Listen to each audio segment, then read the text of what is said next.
Welcome to another episode of Are You There, Todd? It's me, Taylor, with Taylor Trask. And Todd A. Alternately called Ned's Head. Yeah, we talked about Ned's Head a little bit. I'm with you, though, and I don't want it to be so meta or so like of another show or property that it kind of feels too pigeonholed. It could be a great Game of Thrones specific show. And there's a game called Ned's Head, too, that you showed me. Which looks fascinating. Yeah, it and looks incredible. I would love to have some sort of tie-in with that game, because basically, as I understand it, you dissect some guy's head. Yeah, it was probably in the heyday of 90s board games when, like, after Operation or Mousetrap, they're like, what else can we do? What can we make that you pull out of a box and it's like this, Mr. Potato Head kind of thing. It was super cool. Anyway, so We're back, and we're doing a special featured sort of episode. Normally we have our segments, and one of those segments is featured presentation. On our last episode, we didn't quite get to the featured presentation we wanted to do, so we're going to just spend this episode talking only about that and throw this up, and hopefully you guys like it. And we'll get back to the normal flow after this. So we're calling this episode 2.5. 2.5. And today's featured presentation is about... Well, I probably should have done that. Oh, I'm sorry. Go ahead. I can't do it with as much verve as you just did. Today's featured presentation is brought to you by Todd and Taylor, and especially Taylor, sharing his thoughts on Tomorrowland and summer movies in general. Yeah, so we had it on the docket to talk about the movie Tomorrowland because ever since the first trailer came out, I can't remember how long ago, last fall even, I was kind of jazzed about this movie. Very little was known about it other than Brad Bird directing. Can't go wrong with that. George Clooney's in it in some capacity. The role was mysterious, and so that seemed pretty solid. Damon Lindelof of Lost fame, remember him and Carlton Cuse ran Lost, was writing it, and that was kind of a mixed bag because some people hate him and some people really like him. I was sort of hopeful. I thought, okay, well, this could be cool. And then it just generally had something to do with Disney. And then as we got closer to summer, they released more things. And then that first trailer, I don't know if you remember seeing that first trailer in the theaters or anywhere else, but it's the one where the girl, she's kind of in, she's getting out of prison, and she's getting her stuff, or jail, not prison. She's getting some of her stuff, and they give her this pin. And as soon as she touches the pin, she's transported to another world, with the grass and this big kind of futuristic city in the distance. And she she lets go of the pin, and she's back. Like, that was incredibly interesting to me. And I just thought, this looks like a movie that was, completely up my alley. And I think at one point, didn't we talk about female protagonists? Because I can't remember where you stand on that. No, we definitely did. And I think that was, I think we even mentioned Tomorrowland in our very first episode 0. Yes. And we've probably mentioned female protagonists several times, but we were both big fans of female-led heroic movies like that. So a huge fan of that. And so that everything just kind of seemed to be like lined up to make this like my favorite movie this summer. And I was really bummed I didn't get to see it over Memorial Day when it debuted. So I saw it the weekend after, which is now like, 2-3 weeks since then? 2 weeks ago. Right. Right. Went to Alamo Drafthouse, of course, and the movie starts, and right away I knew something was a little off because it starts with George Clooney and the girl's voice in the background, and you can tell that they're talking to you from after the events of the movie, so they're kind of already giving away like, well, these two survive, and here they, and right off the bat. And it cuts to, they show George Clooney's childhood and like how he got to Tomorrowland. It shows the girl's childhood in real time. And it kind of brings you up to that point. And right away, you get that this is probably a movie that's really aiming towards 9 to 12-year-olds. Just with the way they're talking and kind of the overall, it reminded me a lot of movies that I liked when I was 9 or 12 that I don't have time or appreciation for now. And so that was kind of a red flag right off the bat. And it concerned me because I was sort of the mind. You've seen the movie Contact, right? Jodie Foster and Matthew McConaughey and like. No, I have not seen that. Well, we're gonna do a show soon, an episode of just all the movies that Todd needs to see. And we're gonna put them on a list, and I'm just gonna go through and give like the case by case reason as to why you need to spend an entire week just catching up. Contact came out about 20 years ago. Yeah, 95. It's 20 years ago. Fantastic movie. One of my absolute favorite movies of all time. I probably bust it out once a quarter, or at least twice a year, and then rewatch it because it's so freaking good. But there's a sense in that movie. The reason I bring it up, there's a sense in that movie that the girl, like Jodie Foster when she's a girl, because they show her early life too, very much a strong, like very well educated, kind of a character. It's not too chitsy, it's not too schmaltzy or anything like that. So I kind of thought Tomorrowland would be more in that vein, and it cleared from the beginning that wasn't the case. Well, and I would say even from that first trailer, which I didn't see very early, I saw it only a few months ago. But it definitely didn't seem like this is going to be a movie for kids at all. No, exactly. I saw it as George Clooney is the audience, like stand-in, and that's how we're the adult looking, into the child's world through this movie, but not the reverse. So at the risk of I don't want to give away too many spoilers, just in case. I probably will end up spoiling some things for you. So if you don't want to know, if you want a good empirical review about this movie, keep listening. If you don't want to know anything going into it, probably wait until the end. But the whole point of this movie is this girl is trying to get to Tomorrowland through one way, one means or another. And so you think, okay, that's the premise of this movie. About at least by the halfway point, she should get there, and then once she's there, you should figure out, you should be in the world. The whole idea is like we as the audience are going to get to this world. I hate to say this, but in a 2-hour movie, they don't get there until like the 90-minute mark. Like, showing you Tomorrowland, they show it to you in the beginning with the kind of the flashbacks, and they show it to you when she's doing, she picks up the pin and everything. But then you don't see it again until much, much, much, much later in the movie. And once we hit that halfway point, and they weren't even anywhere close to getting there, I was like, oh no, something. I knew that was another red flag hitting me there. And so a lot of their movies' time is just wasted on them kind of just meandering around the world, they use like different kind of means of transportation, and you're like, every time they do, you think, oh, this is how they get there, and instead that just gets them from one side of the world to the other, and you're like, okay, well maybe this is it, and then they finally and how they end up getting back to it is so convoluted and so ridiculous that I was taken completely out of the movie. So when they finally get there, a couple things are were really bothersome to me.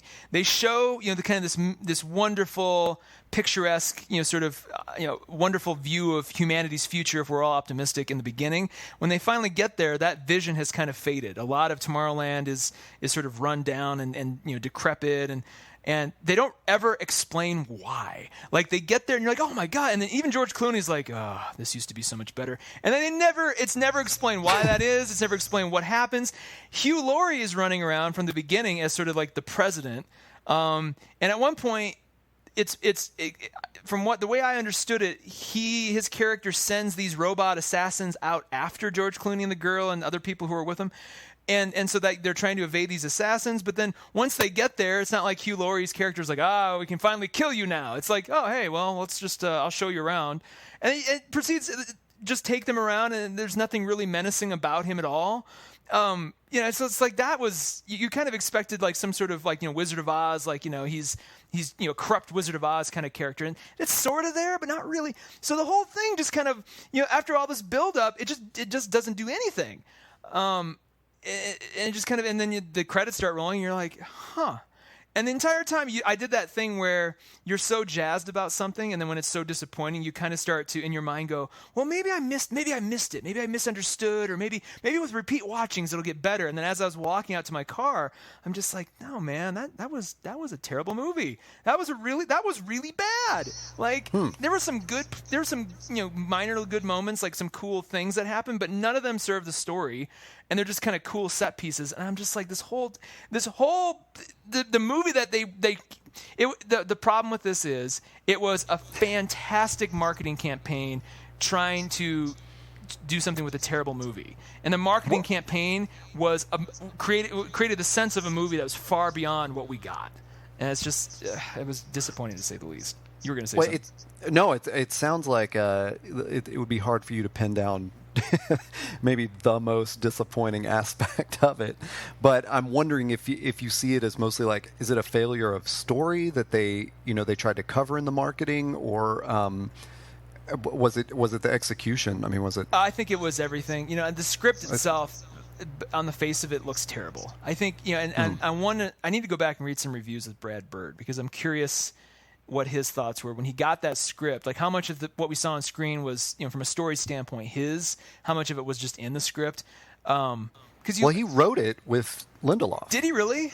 I mean, at least those are the credits I'm seeing. From what I understand, Lindelof did most of the work, though. Maybe it was an equal thing.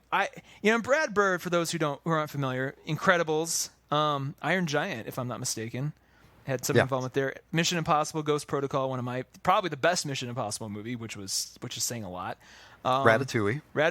Like, so this dude visually, he can direct a movie. He can direct a hell of a movie, and he understands stories. So that it's disappointing and just strange, more than anything, that this ended up the way it did. To answer your question, though, I think from a story standpoint, if you were to take out all the set pieces and chase scenes and just random, just dialogue that doesn't go anywhere, the story is essentially: girl wants to go to Tomorrowland. Girl finds George Clooney. George Clooney reluctantly eventually helps her get to Tomorrowland. They get to Tomorrowland, and it's not. I can't even finish that sentence because it's not even clear like what their intention is once they get there. And then to make it worse, and this is kind of the really sort of the nail in the coffin. There's a couple moments throughout where one of the characters, it's either the girl or even Hugh Laurie, monologue on for about 3 to 5 minutes about just like people humanity just isn't optimistic anymore about anything. We're all so caught up in disaster and wishing ourselves doom and everything and not reaching for the stars and blah blah blah blah blah. And it comes across so heavy-handed that you almost want to go, well, you almost feel offended that you're being lectured to. And right. I think the original point was that this those are supposed to serve as almost like inspirational sort of moments for people, but it comes off so it was so obnoxious. And then all of a sudden, like, instead of furthering story, it's like Hugh Laurie literally stops and lectures us like a professor for an inordinate amount of time. And that was Well, and it seems like, especially with that and the fact that it's Disney and a lot of these other clues, I mean, it seems like it would resolve into some hopeful futuristic vision, and it sounds like you didn't get that at all. Not at all. None of that happened. And then at the very end, this is a major spoiler. At the one of the points, the pin that you see in the trailer, the little pin that they pick up, is actually a holographic pre-programmed invitation. So when you're picking it up, you're not actually seeing real time Tomorrowland. You're seeing a sort of a fully three-dimensional video, promotional video that they put together for Tomorrowland. Okay. So at the very end, once they've gotten rid of Hugh Laurie in the most ridiculous 90s supervillain way possible, they're sitting there and they're creating new pins, and they show them distributing the pins across the world. And I kid you not, they get every single race, ethnicity, gender equality, sexual orientation, age. Like, they cover every social demographic you can possibly think of to get one of these pins, which I thought was really, it was almost like, and just when you're like, I wonder if they're going to show, I don't know, an Asian woman judge. There they go. I wonder if they're going to show a white African safari hunter. There he is. What about a black one? There he is. It's just like literally everything you could possibly want. Well, which is amusing because the spoilers that I read on Wikipedia, not spoilers, but the plot that I read so that we could have this conversation, said that it starts with Clooney and I guess some other character seeing the "It's a Small World." Yeah. so at the end I didn't even put that together. When they put the pins together, you're literally walking through "It's a Small World." The real world. Yeah, I did. That didn't even occur to me. It's exactly what it is. The only thing that would have made that better is if they just in the background had that annoying song playing. You know what, though? I should go back and see if the theme that they're playing, like just the orchestral theme, isn't some variation of that, because that would just make it. I would almost just tip my hat just for that, because that would be so heavy.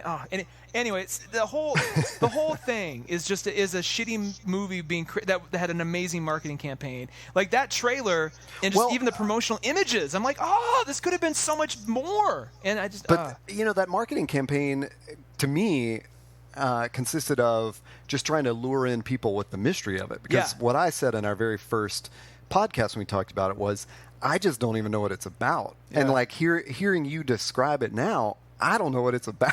so I don't think it knew what it was about. You know, but you know, that was the attraction to Lost. Yeah. So I mean, that's definitely like a Lindelof kind of move, which is nobody. So for example, I didn't watch Lost. I watched all of the second season. I went back to start it over and probably watched half of the first season, then just didn't care.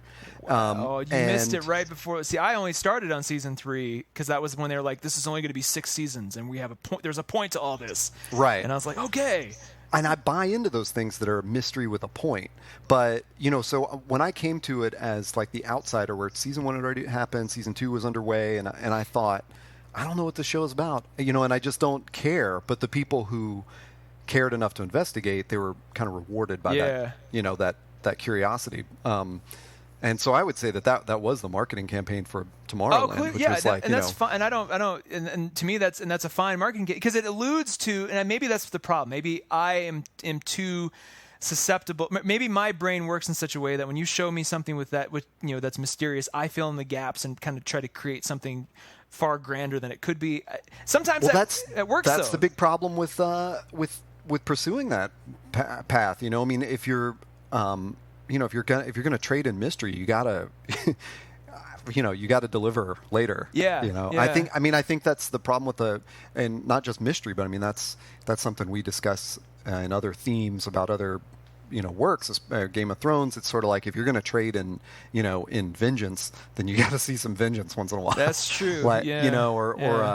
And one thing that I thought was a show that's incredibly satisfying to me was Mad Men, and that even the mystery and the character and the work and all that, like they really promised a lot, and in my mind they delivered on everything. So but it was like an act of faith to kind of meet them there, and say you're not going to screw up this finale, Yeah. And that's the same way it was with Lost too. See, and it's interesting because I have. Here's my faux pas is that I have not watched most of Mad Men. I've seen like a couple select episodes, and I'm like, one day I'll go through. And I realize it's amazing. I understand that. I just haven't had time. Well, as I said, like as I was told, when I got into the Smiths, even at a young age, they were already broken up and everything, and but I had friends who'd been listening to them for a couple of years, and I remember telling this friend, like, I'm so excited, because I know like they're done, like. They'll never not be perfect, and my friend goes, yeah, you're right. The Smiths are never going to make a bad album. They've already made them all, and they're all perfect.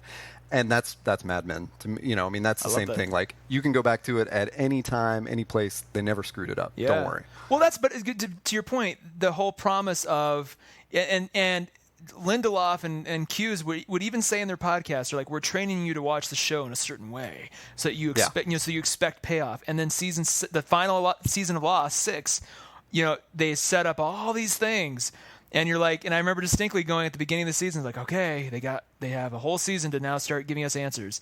But halfway through, I'm like, they have 8 episodes left to start giving us some answers, and they gave a few. True, to be fair, they gave a few, but not anything as exciting or as satisfying as I think most wanted. And then we get to the finale, and you're like, okay, they've got. Surely this episode will just be a bombardment of answers and satisfying conclusions. Halfway through the episode, they've got 30 minutes left to give 10 minutes now, and then the credits start going. You're like, okay, well, maybe there's like a post-credits punch that'll be like everything will, and then Jimmy Kimmel starts, and you're like, okay, well, it was a lot of, and that was kind of the same. Maybe Jimmy Kimmel's going to wrap this up for us. Yeah, maybe Jimmy Kimmel will show some kind of secret, like here's 10 minutes that will be in. By that point, I had bailed out, and I just kind of sat there, sort of like, and that's I had a modicum of that with Tomorrowland, where it was just like. I was so excited for something more than this. Like I don't, and I like that you brought up shows and just TV in general, Mad Men, and these things, because for me, this speaks to a larger trend that we're seeing, where movies, and specifically summer movies, are kind of banking off this. They either have to be complete spectacle like Avengers. Or they have to be. Remember those that we were talking before about just quiet moment movies that are like Ex Machina, And if you try to aim for that sort of that nice juicy middle, you have to really commit, or you're going to fail hard, like Tomorrowland did, because there are these amazing 12-hour movies called TV shows now that do exactly that in spades. Whether it be Mad Men or Lost or Daredevil, or not Lost, but Daredevil, or any of these things. Sure, and even though I make that statement about Mad Men's never going to disappoint you, that's such a rarity, but the advantage that television has is when they do slip up, when there's an episode that you don't connect with as much, they've got another chance to make it up, Yeah. Like, and especially what we've been seeing over the this season of Game of Thrones, where I've kind of stopped watching it. And when we kind of discussed doing this episode last week, you made the reference. You said, let's re-reference this most recent Game of Thrones episode, because that's what you're judging against as far as amazing television versus a lazy summer movie. Yeah. So is that something where you see, like, maybe what we've been talking about, where there's the promise of payoff, and then that last episode was you getting the payoff you wanted to see? Well, there we go. Okay, so let's take Game of Thrones specifically as the example, and it's good you reminded me of that, because that episode came out a week after I saw Tomorrowland, and it served as this juxtaposition where it's like, on one hand, I spent $12-14 when food is involved to go see a movie that 90 minutes to 2 hours of kind of a disappointing thud, when for I think it's my HBO. I think I'm still free on HBO now. Maybe not. Anyway, to see 60 minutes of amazing freaking actually really 20 minutes of amazing freaking television that beat by far anything I saw in the theater that week. And that episode was. It wasn't just that last 20 minutes. There was a lot of amazing things like we discussed. There's Daenerys and Tyrion meeting up. There's all these cool things that happen. But that last 20 minutes was so unexpected, because it wasn't in the books. There wasn't any way you could spoil it for yourself, or have a book person hint at it coming. It was completely unexpected. It was perfectly choreographed. The tension, the drama that built up, everything about it was so amazing. And the whole time I just kept thinking, this should be a movie. This whole episode is a movie right now. And say what you will about the season so far, when this is all said and done, I'm going to come back, and when I rewatch Game of Thrones, I'm going to be eagerly anticipating this episode, or might just skip to it, do maybe in each season pick 3 or 4 episodes that are my favorites and just run through those again. And this will be top of that list, because it was so everything about it was amazing. And I just feel like this is the first summer, and I'll preface this by saying I have traditionally been a huge summer movie fanboy, to the point where there's a lot of people, how people have, basketball, NCAA brackets and March. This is your season. And then even to where people will do like fantasy football or fantasy basketball. Like I have been in the past part of fantasy movie leagues where we pick which movies are going to, summer movies are going to be the top grossers, and you have a certain amount of, fake money that you use to buy your picks. And, so I've really gotten into it in summers past. It's the first summer where I'm kind of like, in a long time actually, where I've kind of just been like, I don't know. And what started off with a bang with Avengers has kind of just turned tepid with Tomorrowland, and then I'm not really that thrilled about Ant-Man, and maybe it'll turn me around by just people seeing it and talking about it. But I think the only other thing this summer that I'm really interested in now is Mission Impossible. That's pretty much. I mean, I'm sure there will be another movie or two that'll pop up that'll maybe surprise me, or people will be like, "Oh, you got to see it," and I will. But I'm just like, I don't know, man. That really put a sort of a sour note in my palate just for these things. I don't know, but it just at the same time, all this amazing TV is at my disposal, and I feel like I could. With such limited time to consume media, I feel like I could spend. Would be better spent on, either comic series or these shows that are more fulfilling at this juncture. Yeah, and that's that's I hesitate to say the stakes are higher for movies than TV, because in my mind, like if I don't know where the payoff is better, because there are movies that I will go back to, like you mentioned with Contact, where I'll watch every year. Yeah. And that's not necessarily the case with, like with Mad Men. I'm definitely going to rewatch it, but because it's such a piece, Yeah. I'm going to have to watch it in order. Oh, sure. You know, it's not like I'm going to just go, oh, you know what, that one episode in season 5 was great. Yeah. I mean, that might happen, but it's such a commitment. It's almost like I can love a movie more because I can revisit it so much more frequently. True, but then at the same time, every year I have a standing appointment to rewatch the 2 seasons of Carnival, start to finish, and it is a start to finish because that is just like with Mad Men and you cannot watch that out of order. Like it's like a perfectly constructed symphony that if you take one piece out, the ending is going to not make any sense to you, or it's not going to have that emotional resonance that it does when, like, there's a scene in the last episode of Carnival where if you watch it to that point, and that's, if you were just to watch the episode normally, you'd be like, oh, that was good. But if you've watched up to that point, there's a scene that takes my breath away every time. And it's like the culmination of every little thread and strand that they put together comes together in that scene. And it's just, even talking about it, I'm getting goosebumps right now. Oh, God.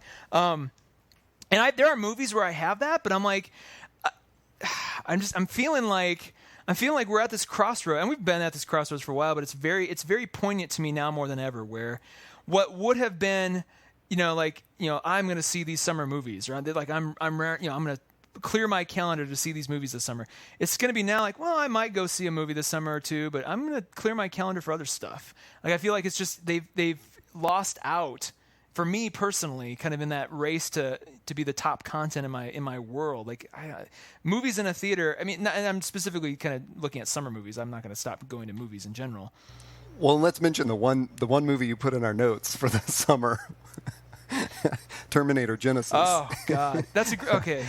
And I won't steal your punchline there, but you made this hilarious note you made a note that I thought was hilarious in our show notes. Well, it's so this is completely the best example of kind of summer movies gone wrong that you can think of, where it's entirely pointless. And it has whereas Tomorrowland had a really great marketing campaign, Terminator Genisys has the weirdest, most bizarre marketing campaign I've ever seen, where they've literally, in everything I've seen, have spoiled half the movie with their twists and their trailers. It's just like, it's useless. It's a useless summer movie.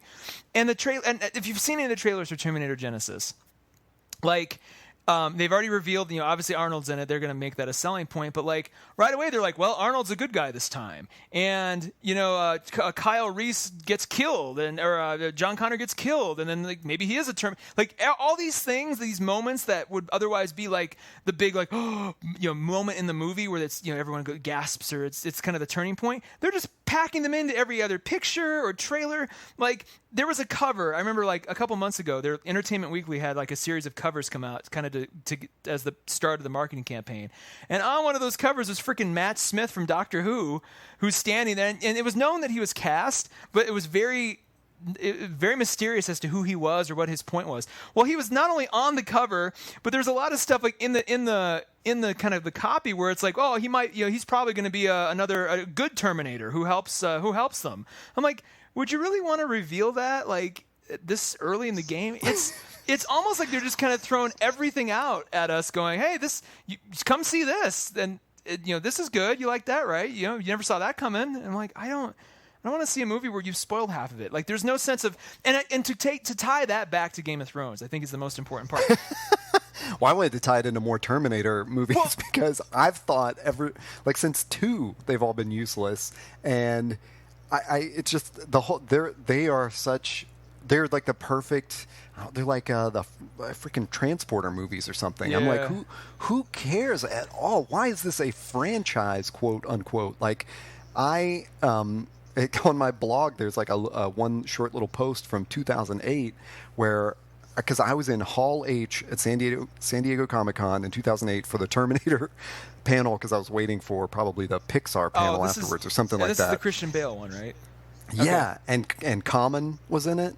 And, the comment on my blog from me, the comment I made was Common saying, this movie is fly and everyone's going to love it. And I'm like looking around the room at 6,000 people going, who even cares? Yeah. And they were screaming for it. Like, but people scream for stuff in Hall H. But I just thought, like, who cares? It doesn't have Arnold Schwarzenegger in it, and it's not the 80s. Like, I have no...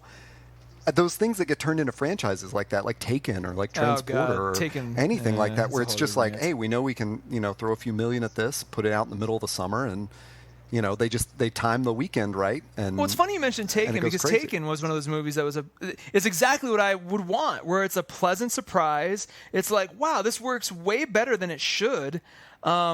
It's a self-contained story. It's done. Like, we don't need to see any, like, he right. won, and like that's all we need. And all of a sudden, like, oh, it happened to him again. And it was the most Home Alone 2 movie I've seen since Home Alone 2, where it's literally exactly the same movie, just rewatched a second time. And I'm like, I understand that movies are made to make money, and a studio, when they see something that makes money, they're like, how can we do that again and make more money? I get it.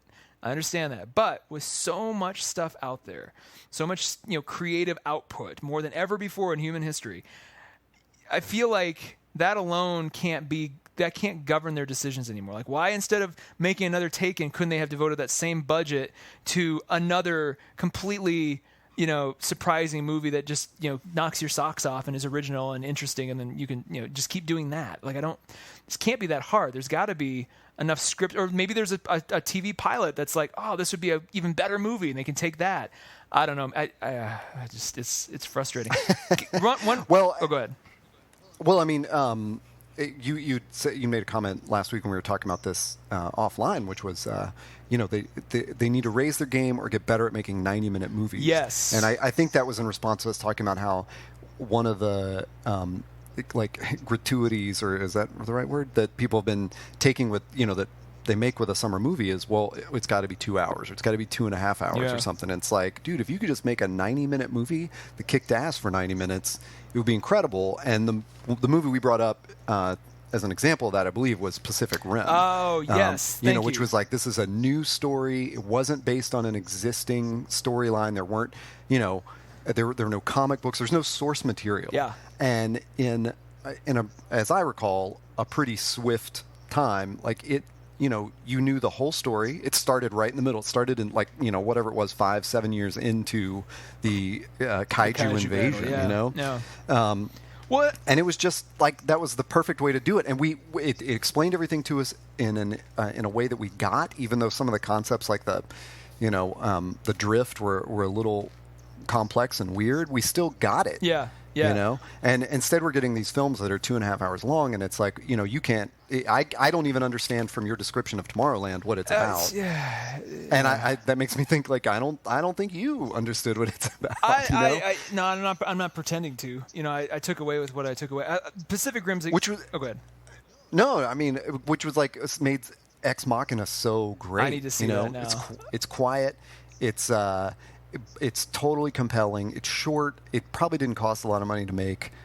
Why not make 30 of those? Why not make a movie of that for every week of the summer, rather than like 5 of these quote tentpole movies that are, where you're risking everything on this thing tanking? Well, that's just it. So the argument will be, and I remember when Lone Ranger came out, the guy, whoever was kind of head of production at Disney at the time, because Disney was the studio behind Lone Ranger. Remember at one point, Lone Ranger was greenlit. They were going to start making it. They got pre-production done, and they pulled the plug because it was the budget had run away from them. It was already like 150 to 200 million. They're like, we can't release this. We're not going to make that back. And at that time, the head of Disney production, I forget exactly the name, but I'm sure you can Google it and find it. He made this really sort of frank sort of article about the value of tent poles and what they are. And he's like, we can't bank anymore on smaller 20 to 30, $30 to $40 million movies getting enough audience and generating enough money. It's like, we can't do that anymore. It doesn't work. So it's like, we have to make tent poles that concede the idea or the need, the impetus to see the movie in other media. So like with Tron Legacy, even though we're not getting a sequel anymore, they had the Tron animated series on Disney XD. They had tie-in media. They had like little like teaser videos. They had all these different things that you're familiar with the brand, which is why Marvel and DC do so well, because you have all these other media in which you can seed the idea of what Iron Man is. You can watch the Iron Man cartoon. You can watch read the Iron Man comics. You can go to any of those things work. So I feel like part of their sort of struggle with Lone Ranger was the last time Lone Ranger had been out was, last time anybody gave a shit about Lone Ranger was in the 50s or 60s when, there was a show, and that was it, and that's a long time ago. It'd be like doing what's the, like, not Guns, but what's the, Bonanza. It'd be like doing a Bonanza movie right now, where, you and I may have, we've heard of Bonanza and probably watched an episode or two on TV, but the movie-going public, the vast majority of people aren't going to really give a shit about Bonanza, as a movie, unless it was like, all-star casting of some kind, where it was like just, you couldn't go wrong. So it's like, that's where we are, and I would love, your scenario is like a dream to me, seeing a well-conceived movie every week that's like on the level of Ex Machina, that you could, if you make it inexpensively enough, you could make your money back, assuming that you market it correctly and it's not just a total piece of crap. Well, and you're citing that executive on Lone Ranger who said, like, that's why we have to go all in on these tentpole movies. But I mean, he's right as far as I see it. And I don't know dick about business, but he's right in the sense that that's when you set up an expensive system like that, then you have to have payoff on these expensive things.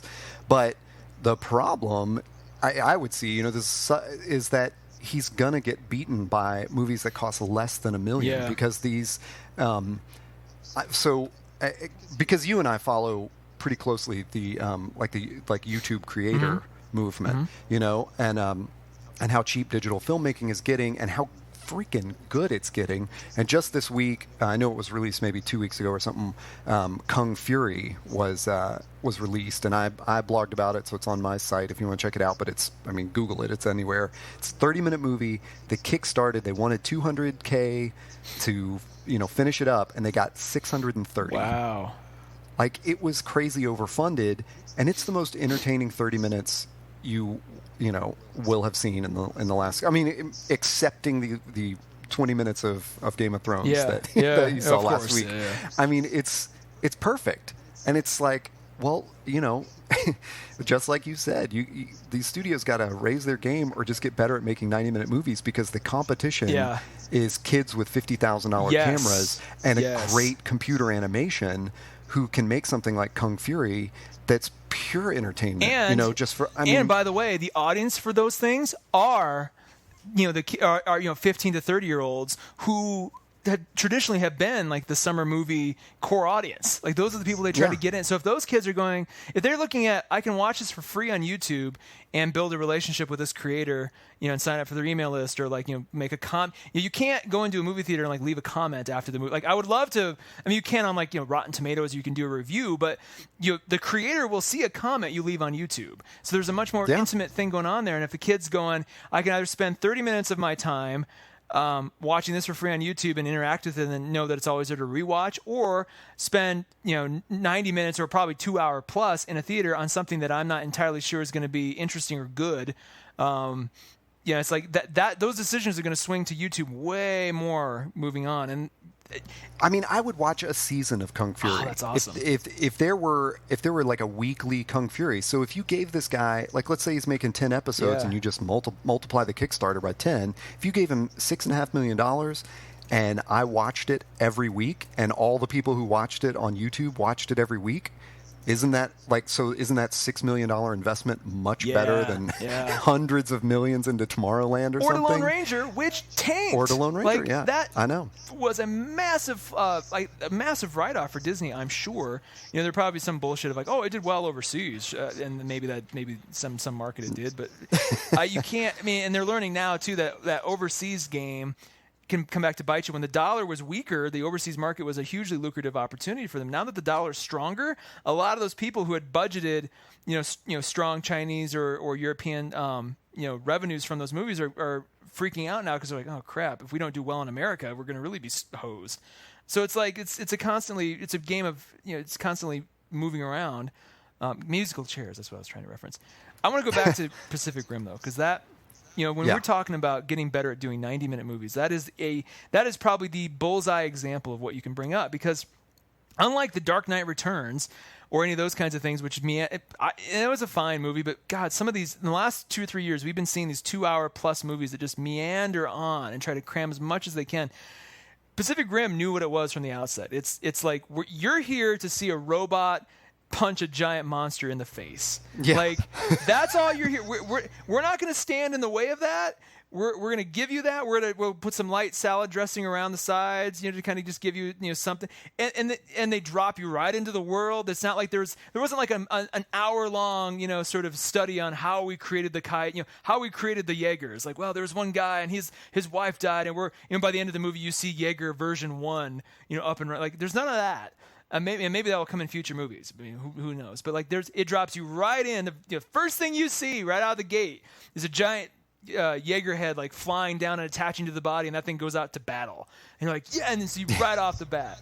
And then even like the main character, like there's a male character and a female character, and like in any other movie there'd be like a love story between the two. And there's one, I mean, it's kind of sort of hinted at, but there's never like they don't take time out to deal with that. They're like, any time that we're going to use here is either going to be on something that's going to psych you up to see robots fight monsters. Like, that's all that we need. Even to the point where you have freaking Idris Elba reciting a line straight out of Independence Day, where he's like, "We're gonna win back the apocalypse." It's like he's standing on a military piece of equipment or something, shouting that out. So it's like it knew what it was. And by the time it was done, like rarely have I gone to a movie where people are literally fist pumping in the theater, and by the time it's done, you're almost high with energy because you're like, it was such a compact, wonderful, start to finish kind of thrill ride. And I'm like, yeah. that was kind of the epitome of what for me should be. If you're not going to be Inception, you need to be that, because I feel like I saw Pacific Rim on opening day at like 4 p.m. with a friend who had already seen it. Oh, that doesn't surprise me. I mean, he saw the midnight showing. He came to work and he was like, "We're leaving early to see this movie." I understand. But you're right. If it's not going to be Inception, where it's so mind-boggling and like, where it has that intellectual component where you're pulled into this world and everything, then it should just be the ass kicking. And you had brought up Dark Knight when we were talking about this last week about offline, when you were talking about Tomorrowland and saying like Tomorrowland, I think that's what you said, like Dark Knight Rises, Tomorrowland would have been great if it just dropped you in the middle of the action. Like, and you had said, imagine if Dark Knight Rises opened with the bridge blowing. Yeah, and that's not an original idea to me, but like a couple of people have suggested, like, that scene where Bane, he blows up the stadium, the bridges start collapsing. Imagine if that was the opening shot. And then like, you see like Gotham, and they show you kind of the year, like 7 years has passed since, the Joker was put away or something like that. And then all of a sudden that just starts happening. And the entire movie is Batman has to figure out what the hell, like what happened, who's behind it. There's no Catwoman, there's no freaking Talia al Ghul, there's none of this. It's just Bane versus Batman, and Bane, ends up being this incredibly complex character that's behind all it, but we get to learn that little by little throughout, Batman's sort of investigation into that world. And you can have all that, you can have a lot of the same stuff that was in The Dark Knight Returns, but it doesn't have to be so goddamn convoluted, because it just seems like they pack so much stuff in there, and they're like, oh, and there's like this bomb, and for whatever reason we can't just, I mean, the biggest sort of thing I had with Dark Knight Returns is they spent all that time and energy and effort and political maneuvering to lace the concrete of Gotham with explosives. And they did all that when they could have just blown up the city. Instead, they needed to go get this doctor who's the only one who knows how to detonate this bomb. I mean, they could imagine if Bane just got a dirty bomb. Like, why do we need to go through all these, like, to all this extent to like get the scientist off this plane and then capture him? It's like, we don't need all that. Like, it could just been just a bomb. Like, clearly, it can be done.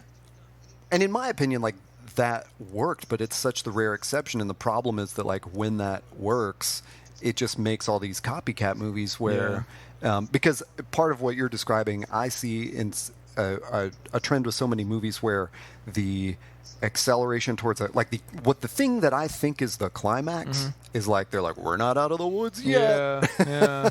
Instead of the and I, granted, I would, if they were all formulaic, I would bitch about that too, but it's almost becoming a formula where there's like a false climax, and then there's an even bigger climax, and it's like, man, just,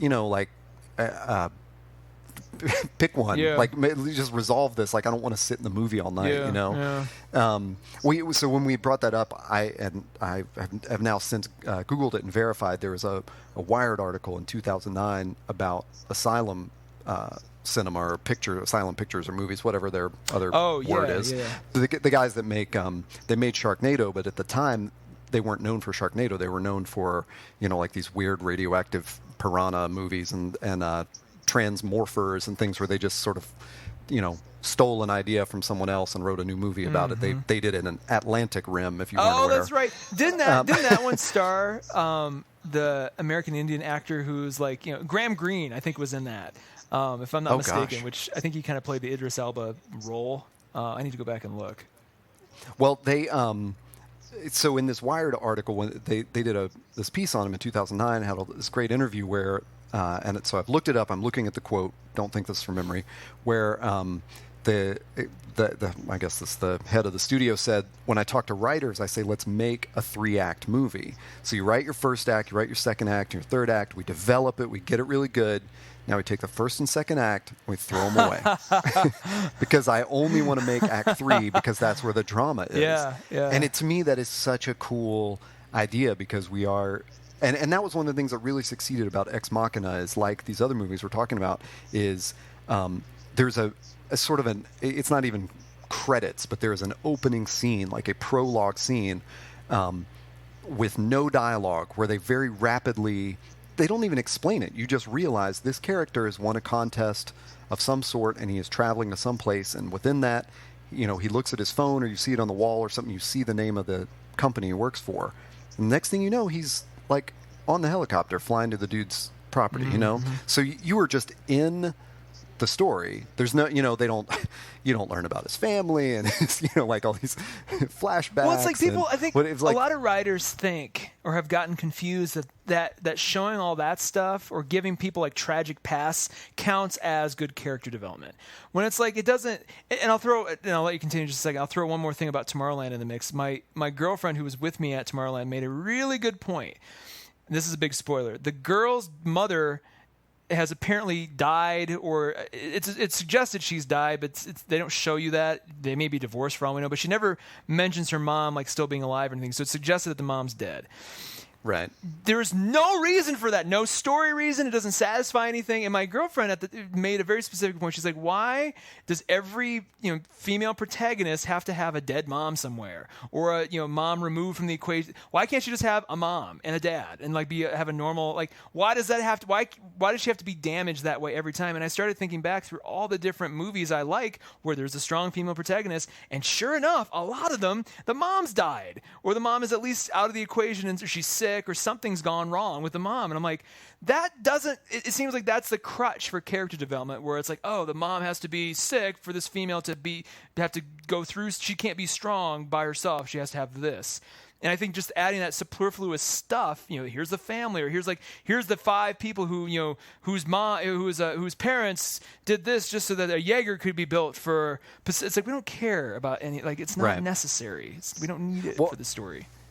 That's an interesting point too, because in Ex Machina there is, there's a kind of a tragic, there's a reason for this protagonist's character, but the great part of it is he's been playing that character for 45 minutes or an hour or something before you ever learn anything about his past, and then in the way that you learn about it, they probably could have done without it. I mean, he didn't necessarily need a reason to be this to have this sort of interior life. They could have just had a movie where he just had this interior life, and it's kind of a mystery why he's that way, But even the way they revealed it was handled in such a better way that it's like, we don't it had a reason, and you got it in like 2 seconds. Yeah, it didn't require flashbacks. There wasn't like an exploration of it. It just kind of it just sort of buttoned up, another little thing that had been planted earlier. So that's the way to do it. Like that's just, it's a movie. Yeah.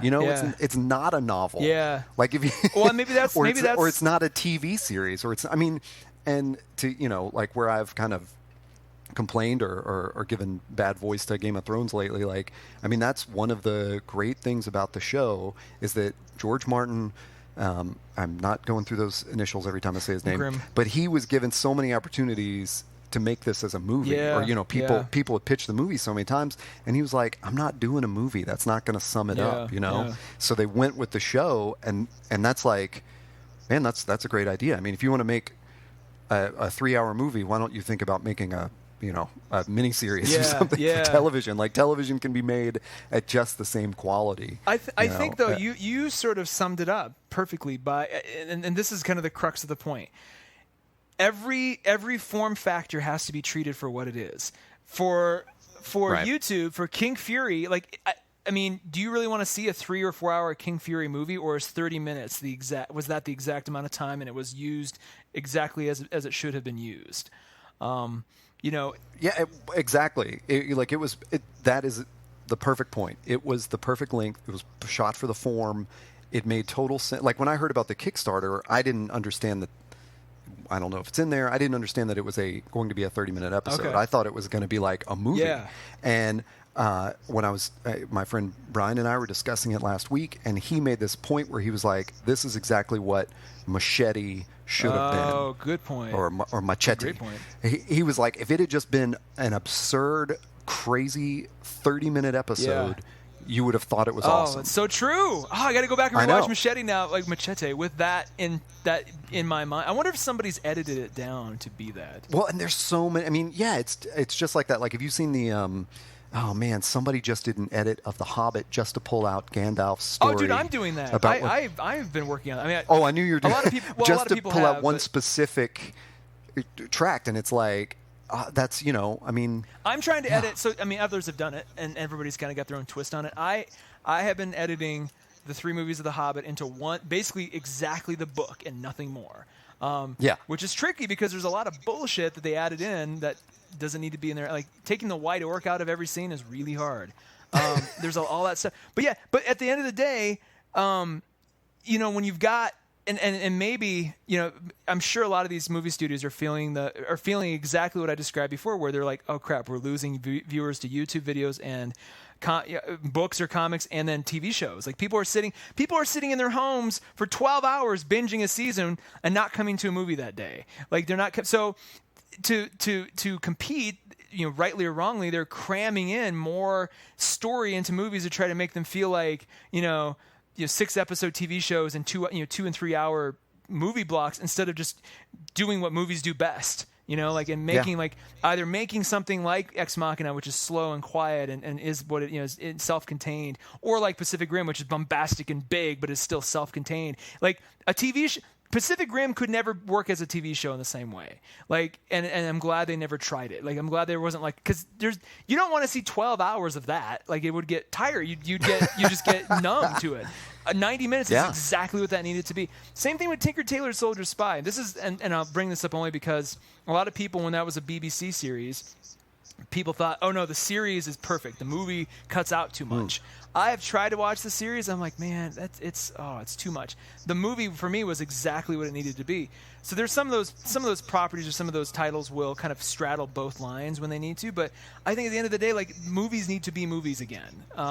I've felt that way. That is, I didn't even know Tinker Tailor was a series on BBC, but that is how I felt about the first Daniel Craig Bond movie, which was like it just felt like you've put another movie in the middle of your action movie. Yeah. And if you had just pulled that out, and because basically the Casino Royale, and you know, I'm trying not to be like this purist because I read all the novels many times as a kid, but the middle of it, like the gambling section, is all that there is to the novel. Okay. So it's like they could have just done that and been faithful to the novel, and it would have been a weird ass Bond movie. Or they could have just pulled it out and had all the action. It would have been like a Bourne movie with Daniel Craig in it. It would have been great. But it was, you know, that's like a perfect example of, like, you had an apex of this story and then you told another story, and I don't, you know, it was just very weird. Well, just be the movie. Stop trying to. Yeah. It felt like, I mean, that's a great, I mean, I like Casino Royale, but you're right. It feels like it's almost like they're trying to condense episodes of a series into a movie. And like, and I just, you know, I don't know. We should do an episode because I have only seen the first Hobbit movie. That's best. And I should go back. I should go watch the next two and some of the fan edits, Jesus. and we should just talk about that with this theme. That would be because great. that is because and I mean it would just be great to hear your thoughts on that, on Hobbit versus Lord of the Rings. I mean, there's just such a huge amount of all the stuff that we're talking about. You know, well, that's I will not say anything because that is an entire. Yeah, I'm holding episode. I'm holding my tongue on that too because I have so many comments I can make. But let's do another like 0.5 episodes. I'll give you a teaser Hobbit what you can expect though from just watching. If you were you, what did you think of the first movie? Were you delighted, pissed? I was pretty excited. You're pretty excited. Okay. But let me give you a teaser. I hated the book. Oh. Interesting. You hate. Now wait. Did you read Lord of the Rings? No, let's not discuss it anymore. Well, wait, I'm just curious. It's the only thing I'll ask. Did you read The Hobbit before you read Lord of the Rings, or vice versa? Vice versa, okay. and both okay. as an adult. Interesting. That's because we will have completely different frameworks from which to discuss this. So this will be and I saw it with a friend who was like quoting the Silmarillion or whatever, you know, and just being like, "Oh, that part was from this, and this part is in the appendices or whatever." And I was like, "Jesus Christ!" Interesting. Because to me it was like, "Oh, they just made a movie about the characters from The Hobbit." Well, there you go. Talk about a trailer for things to come. There's an episode that will be coming sooner than later, I'm sure.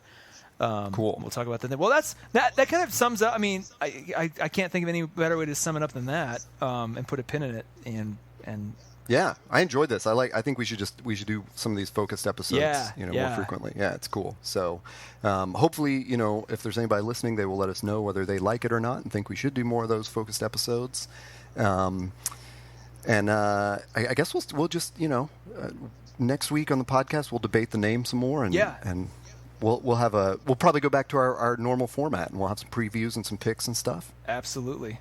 Well, cool. Until then, you can find me on @TaylorTrask on Twitter, TaylorTrask. And I am @HeyToddA on Twitter, and HeyToddA.com is my blog where I post all these episodes, and you can hit that search feature and find all these other things that I've talked about. Definitely watch Kung Fury. Yeah. And we got to give a shout out to my friend Patrick Clark, Patrick, who has been doing the the work of hyping the show. He's been happy about a couple episodes. Dude, Patrick's into our picks about stuff too. He's like, he's buying things and tweeting an image. And while we were talking, he just tweeted to Todd McFarlane and cited us. So rock on. Yeah, he's doing the Lord's work. Yeah, man. Well, we need to loop him at some point too. I'm curious to know what he thinks on some of these things. He's given us his thoughts a little bit on Twitter. Yeah, cool. All right, well, this has been another episode of Are You There, Todd? It's me, Taylor. From me, Taylor Trask. And I'm Todd A. Bye-bye.